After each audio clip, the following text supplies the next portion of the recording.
waxaanahay boqorka kaynto hee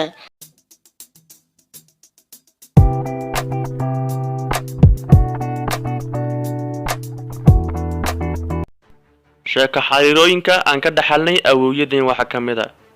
in libaaxu yahay boqorka kaynta sidoo kale tukuuna yahay boqorka shimbiraha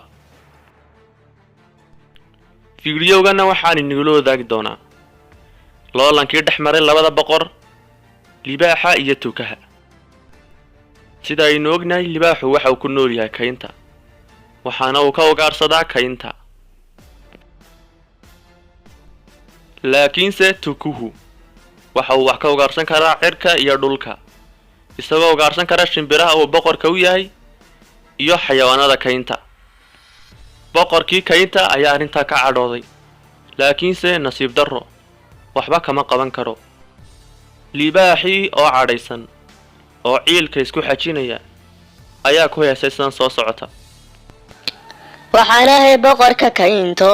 hee laygama daba hadlo hee laakiinse ciyaal yaryar baa sharaftaydi ku ciyaaraya hee yaa laba baalal isiiyo hawada aan dhex duulo hee tukaha aan tuunka soo qabte hee